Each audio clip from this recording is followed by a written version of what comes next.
Aleluia. Amém. Os irmãos podem tomar os vossos lugares nesta noite e nós estamos estudando a carta aos Hebreus nesta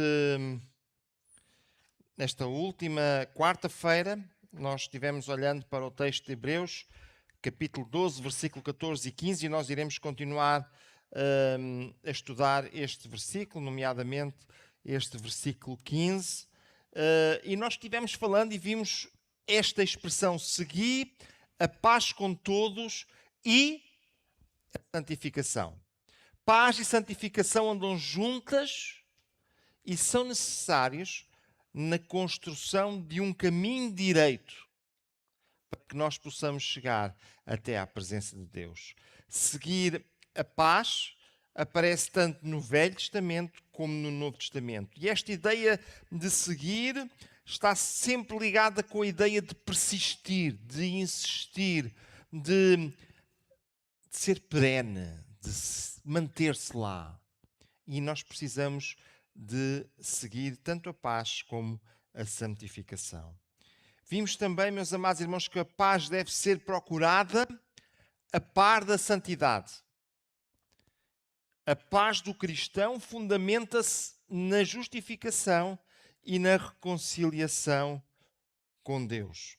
Vimos também, acerca da santificação, que ela pode ser vista por dois lados. Um lado posicional ou instantâneo e um segundo lado progressivo ou prático. O lado posicional ou instantâneo relaciona-se com a nossa natureza e diz que nós fomos tornados santos mediante aquilo que Jesus Cristo fez na nossa vida.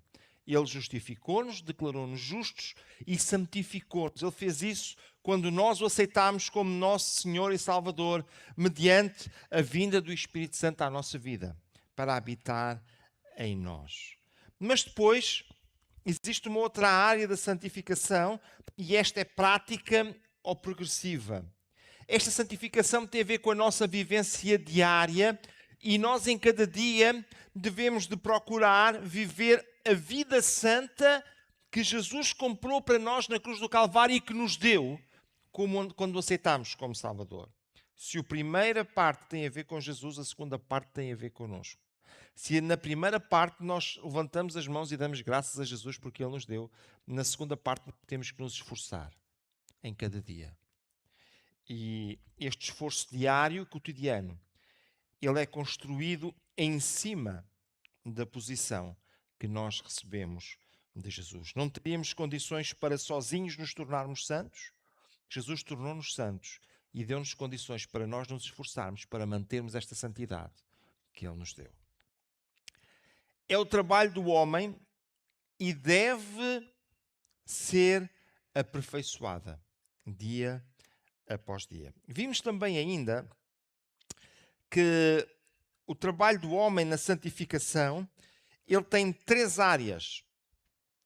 Uma parte, ou uma área ativa, um papel ativo, um papel passivo e um papel corporativo. E tivemos olhando para cada uma destas três áreas e vimos que o papel ativo tem a ver com o nosso esforço, com a nossa busca diária de vivermos de acordo com aquilo que a palavra de Deus quer para as nossas vidas.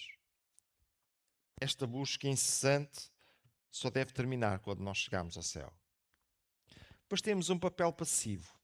Este papel passivo está ligado com nos colocarmos nas mãos de Deus, a nossa entrega nas mãos de Deus para que Ele opere em nós. Aquilo que só Ele pode e que só Ele sabe fazer. Devemos apresentar-nos voluntariamente diante de Deus. E por último, o papel corporativo. E quando falamos do papel corporativo, estamos nos referindo à Igreja. E a Igreja deve se esforçar para que todos nós, uns com os outros, sejamos colaboradores uns dos outros neste trabalho de aperfeiçoamento. Pela busca, pelo ensino da palavra de Deus, pela oração uns pelos outros, pelo olhar uns pelos outros, pelo considerarmos uns aos outros e levarmos uns aos outros a chegarmos mais perto de Deus. E, meus amados irmãos, que o Senhor nos ajude e nos abençoe. E que enquanto igreja, eu hoje vou falar um bocadinho mais acerca desta área, nós sejamos fortes a olhar uns pelos outros. Quando eu estive na tropa, uma vez deram uma corrida e dividiram-nos em grupos e mandaram fazer uma corrida. Uma corrida com obstáculos, era preciso ir buscar aquilo, aquilo outro, ir buscar mais não sei o quê. E houve uns quantos que eu ainda estava a apertar as botas, eles já iam longe. Quando nós chegámos, disseram, não, vocês foram em grupo. Só conta quando chegar o último. Se vocês deixaram os outros para trás, vocês estão a ser prejudicados. Se os tivessem ajudado, o último já cá estava. E, meus amados irmãos, às vezes na igreja, nós temos que olhar para o último e ajudá-lo para que ele não caia e não se perca totalmente. Olhemos para a palavra do Senhor e voltemos ao texto de Hebreus capítulo 12 e vou ler hoje os versículos 14 até 16. Hebreus capítulo 12, do verso 14 até ao verso 16. E a palavra do Senhor diz: segui a paz com todos e a santificação, sem a qual ninguém verá o Senhor. Tendo o cuidado de que ninguém se prive da graça de Deus e de que nenhuma raiz de amargura brotando vos perturbe, e por ela, pela raiz da amargura, muitos se contaminem.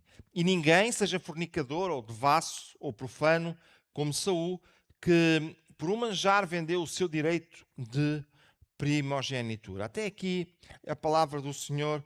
Os irmãos, nós já vamos ver aqui várias traduções deste versículo, para nós entendermos o que é que o escritor nos estava querendo dizer. Meus amados irmãos, tendo cuidado de que ninguém se prive da graça de Deus. Lá em Tito diz que a graça de Deus se manifestou trazendo salvação a todos os homens. Agora ninguém se prive dessa graça que trouxe salvação. Provavelmente privar-se-á da salvação. Amados, como é que nós podemos ter este cuidado? Olha, não está falando para nós próprios. Está falando para o grupo, para a igreja. Tende cuidado que ninguém,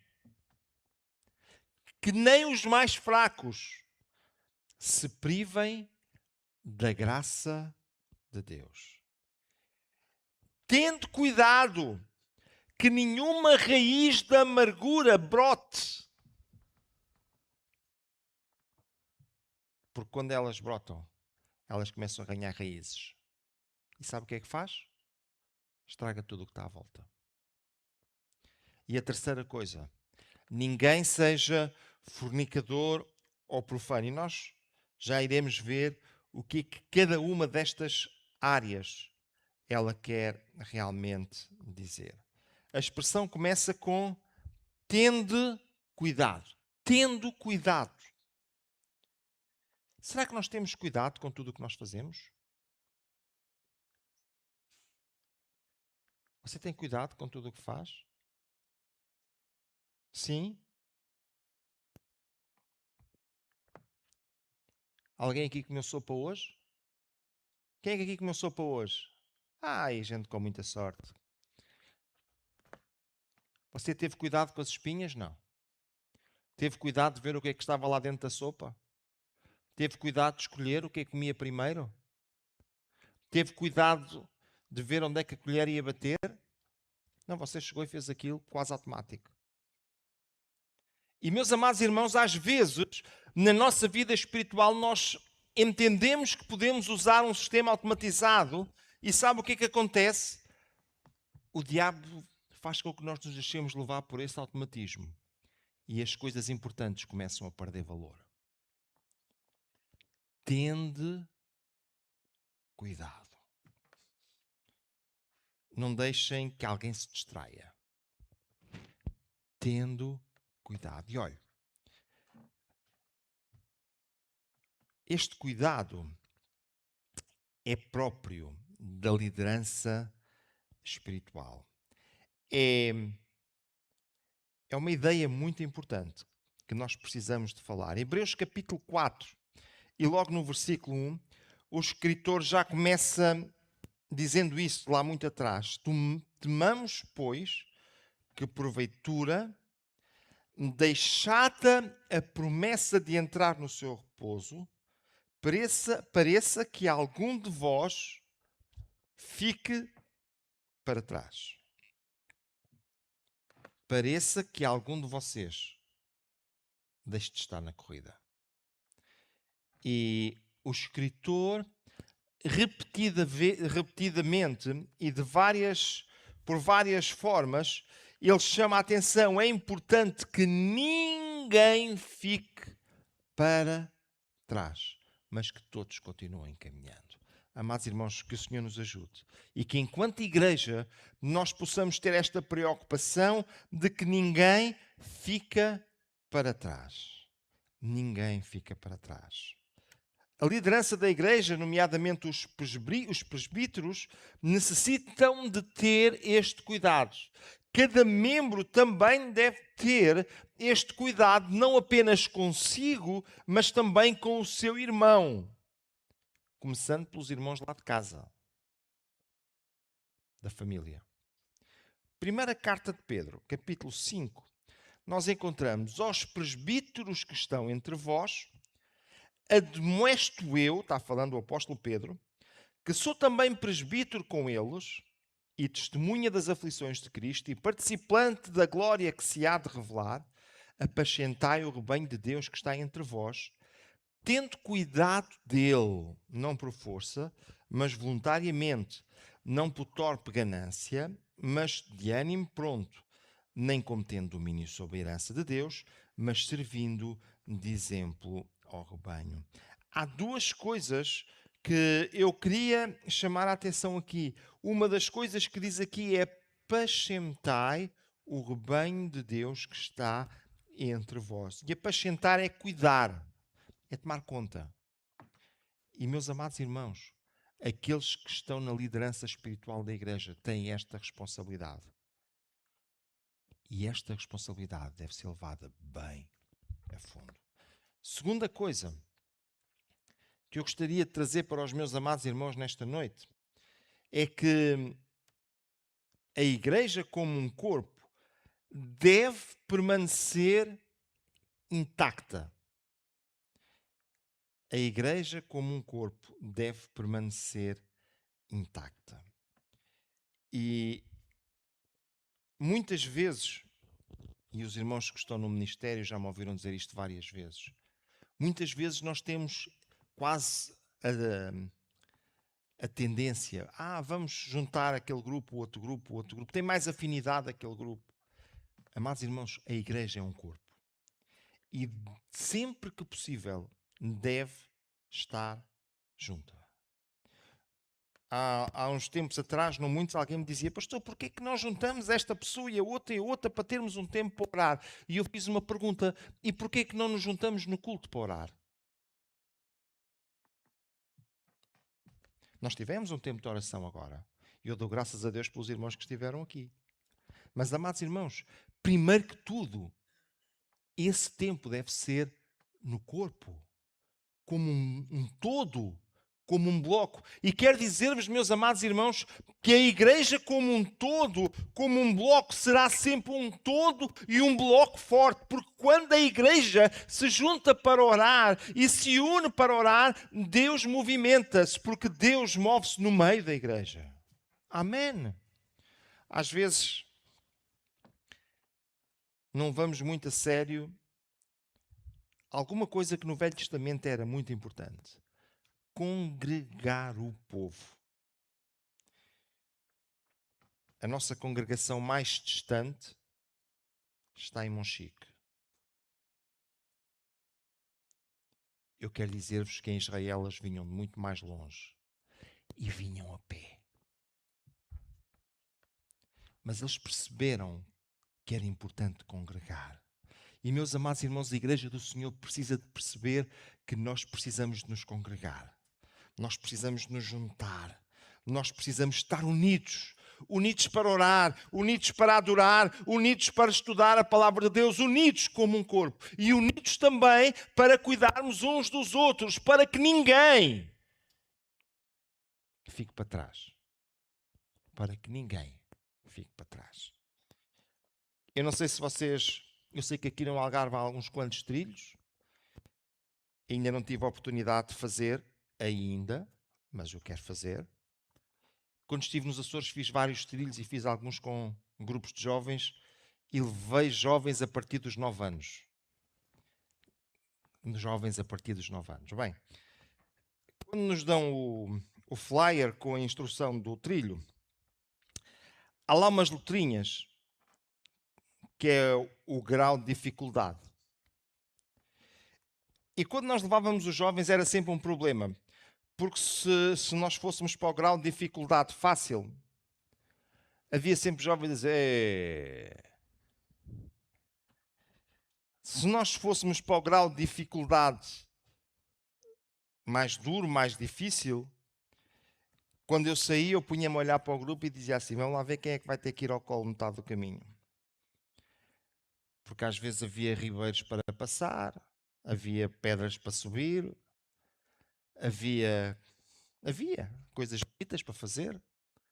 E eu sabia sempre que os mais fracos não iam. Até houve uma vez um que tinha uma parte que não se conseguia caminhar. Aquilo era escorregado por uma rampa de terra muito grande até chegar lá abaixo. Quer dizer-vos, foi um trilho muito bonito. Quando forem aos Açores, eu recomendo a fazer. Sabe uma coisa? Eu, quando saía com 30, eu tinha que chegar ao fim do trilho, sabe com quantos? Com 30. Se eles não conseguissem ir a pé, eles iam ter que ir de alguma maneira. Já para não dizer aquelas meninas que decidiam levar havaianas.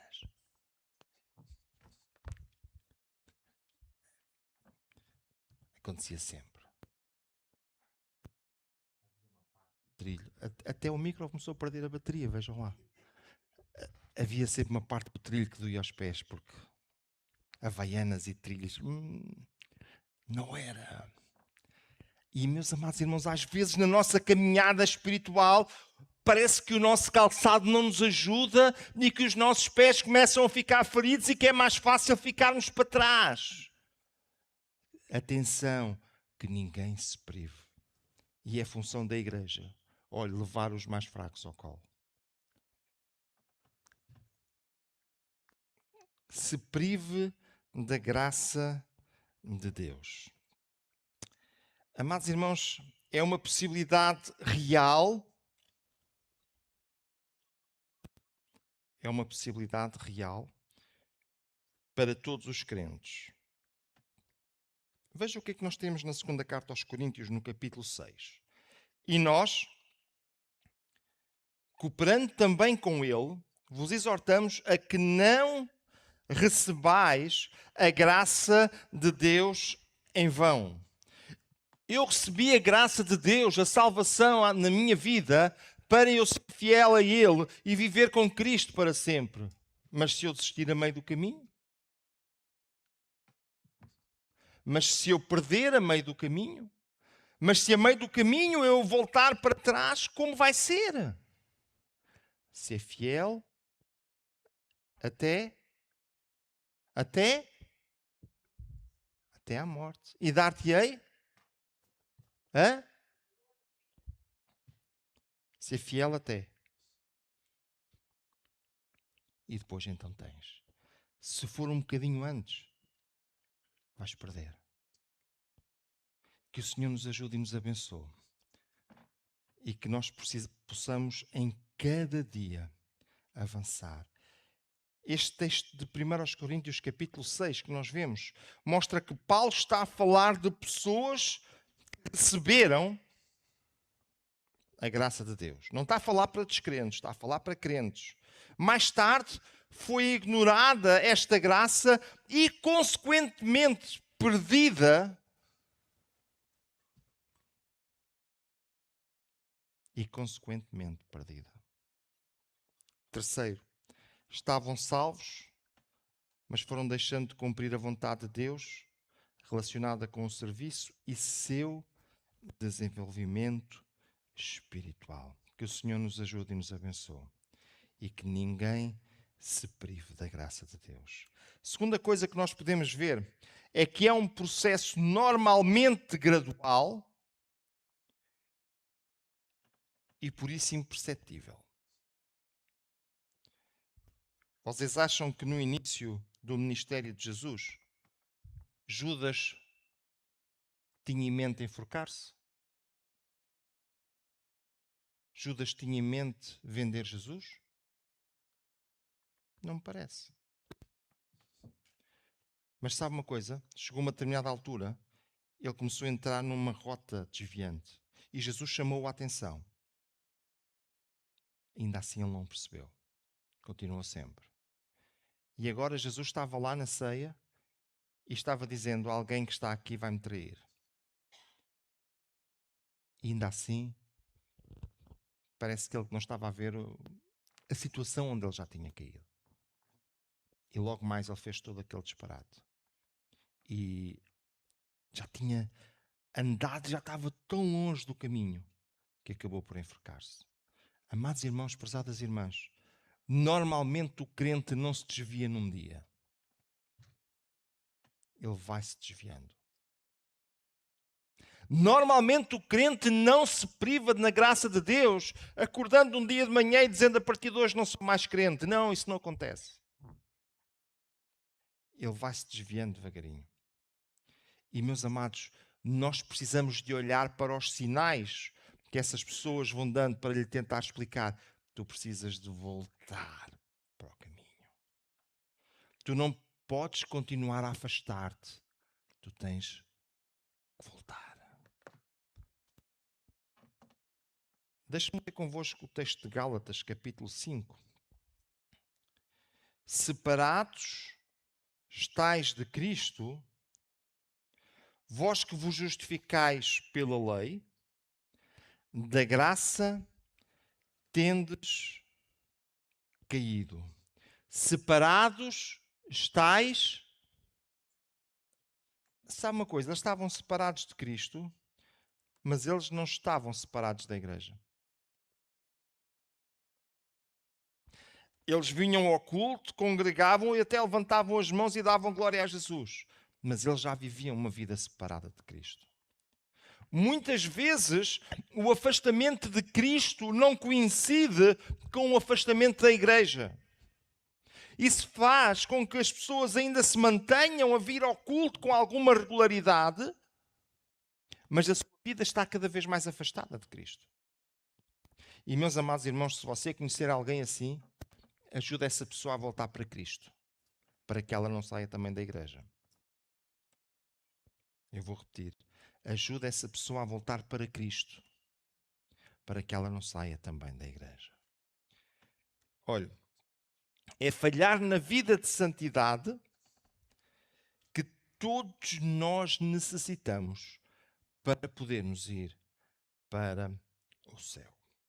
Bem, deixem-me falar agora convosco acerca da raiz da amargura. Eu sei que há aqui gente que percebe de agricultura muito mais do que eu e sabe o que é que são aquelas ervas daninhas que aparecem para lá e que ninguém precisa de fazer nada para elas aparecerem, mas é muito custoso fazê-las desaparecer.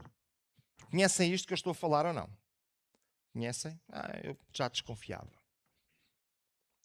Como é que se faz para isso desaparecer de vez? Complicado, não é? Deixe-me falar convosco um bocadinho acerca disto. Nenhuma raiz de amargura brotando. Os hebreus chamavam de raiz de amargura toda a planta que não dava para comer, que era venenosa. Isso vem lá desde o texto de Deuteronômio e que nós podemos ler e que diz: para que entre vós não haja homem, nem mulher, nem família, nem tribo, cujo coração hoje se desvie do Senhor nosso Deus e vá servir aos deuses destas nações, para que entre vós não haja raiz que dê fel e absinto. e aconteça que, ouvindo as palavras desta maldição, se abençoe no seu coração, dizendo: terei paz, ainda que ande conforme o bom parecer do meu coração, para acrescentar à sede a bebedice. O Senhor não lhe quererá perdoar, mas então fumegará a ira do Senhor e o seu zelo sobre o tal homem, e toda a maldição escrita neste livro jazerá sobre ele, e o Senhor apagará o seu nome de debaixo do céu. Quando nós olhamos para este texto, vemos de onde é que vem esta ideia, que ela é recuperada aqui pelo escritor aos Hebreus. Mostra os malefícios de práticas que nada têm a ver com a palavra de Deus, que são contrárias à palavra de Deus, apesar de aparecerem dentro da igreja, e que contaminam o corpo de Cristo. Contaminam o corpo de Cristo.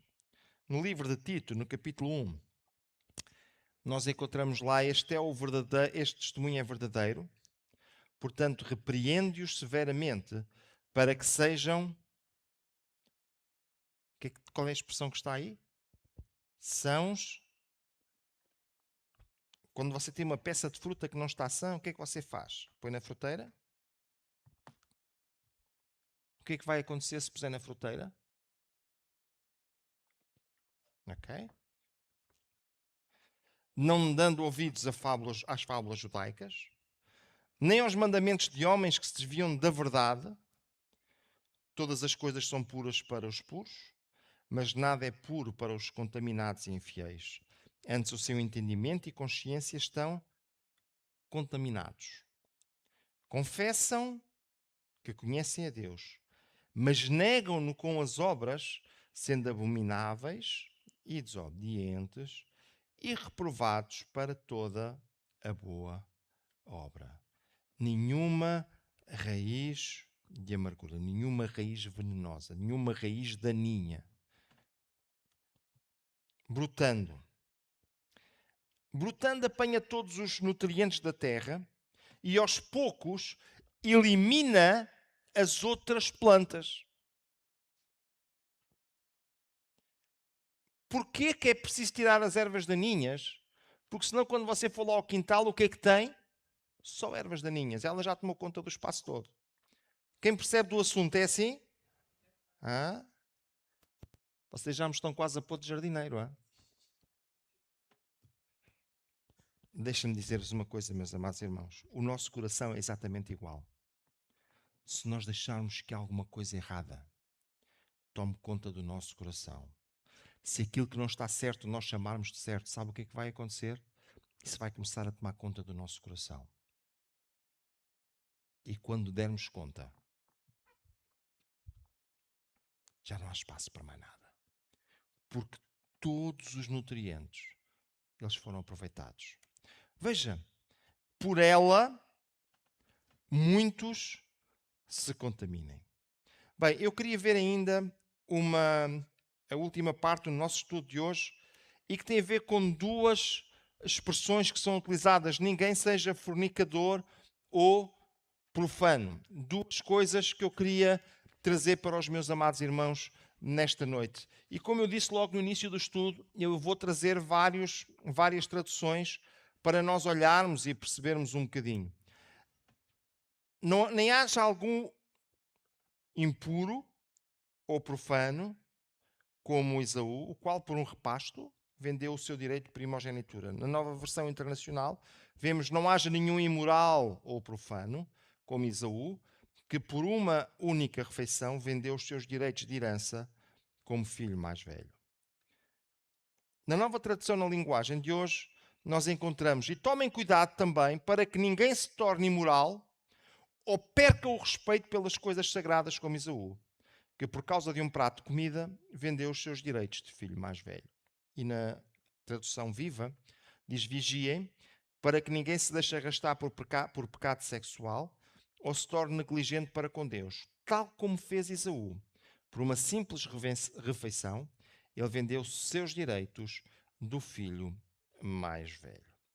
Então, a palavra fornicador está ligado com a área moral, e é uma das áreas que nós precisamos de olhar com muita atenção para a nossa vida. A Bíblia adverte para termos cuidado com esta área sensível, pois desvia-nos da trajetória para o céu. Em primeira carta aos Tessalonicenses, no capítulo 4, e a partir do versículo 3, diz lá: porque esta é a vontade de Deus, a vossa santificação, que vos abstenhais da prostituição. Que cada um de vós saiba possuir o seu vaso, e vaso aqui refere-se ao nosso corpo, em santificação e honra, não na paixão de concupiscência, como os gentios, que não conhecem a Deus. Nós temos que olhar para esta área com muita atenção. E a segunda área, a área do profano, poderá aqui significar alguma coisa como alienado dos princípios bíblicos, onde o homem é criado por Deus para viver com Ele para sempre, onde o homem tem uma salvação eterna, também pode significar sem santidade. E esta ideia de profano, ela leva-nos a pensar um bocadinho. Onde está o nosso foco? Lembram-se no culto de ceia, quando eu pedi para verem aquela parede ali por baixo do foco? Lembram-se disso?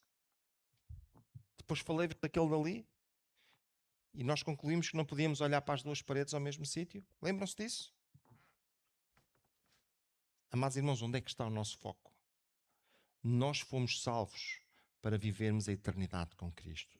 Se o nosso foco está aí, nós não nos vamos distrair com as coisas daqui. Se o nosso foco está na nossa vida aqui, nós não vamos olhar para a eternidade. Que o Senhor nos ajude e nos abençoe. Esta ideia do profano é isto mesmo.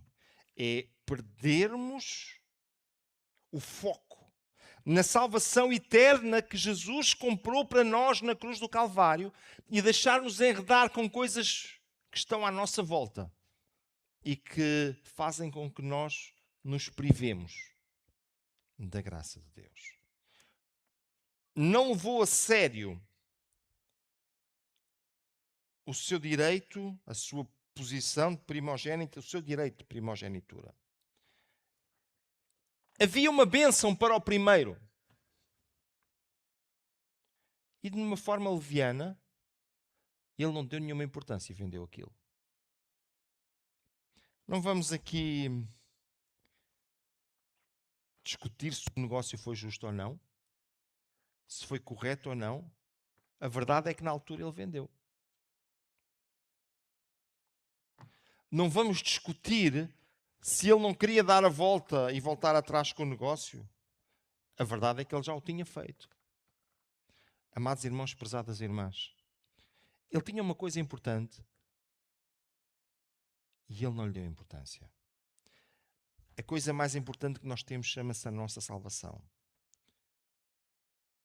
E nós não a podemos perder por nada. Nada passa de um prato de lentilhas ao pé do valor da nossa salvação. Esta nós temos que conservar e preservar até ao fim. Perdeu as bênçãos espirituais que lhe estavam prometidas por Deus para o primogênito. Eu já sei que o que é que os irmãos estão a pensar e eu não vou resolver isso hoje. Os irmãos estão a pensar: pastor, que coisa tão negativa hoje. Privar, perder. Mas no próximo dia eu queria falar com vocês acerca quando é tarde demais. Será que ainda é tarde demais? Será que já é tarde demais? Ou será que ainda há esperança? Vamos falar sobre isso, querendo Deus, no próximo estudo bíblico. Está bem? Amados irmãos, prezadas irmãs, olha à sua volta e não esqueça que a igreja deve ajudar, deve olhar. E cada um de nós é responsável por olhar à volta, para que ninguém se prive da graça de Deus. Amém? Que o Senhor abençoe os meus amados irmãos e irmãs. Nós iremos agora entoar um cântico, querendo Deus, na próxima semana, como eu já tive a oportunidade de dizer no tempo de oração, nós iremos estar na nossa convenção. Os irmãos orem por nós, irei eu, o pastor Paulo Pimenta e o pastor Tiago Loures. Os irmãos orem por nós para que o Senhor nos abençoe e para que seja um tempo muito abençoado na presença de Deus. Amém? Nós precisamos de resolver um conjunto de assuntos que são sempre importantes na convenção e precisamos que Deus nos dirija para que tudo possa ser de acordo com a sua vontade. Então, eu pedi às vossas orações para que o Senhor nos abençoe e nos dirija ao longo desta semana. Nós vamos agora entoar mais um cântico. Enquanto o fazemos, vamos também doar a nossa oferta para a obra do Senhor.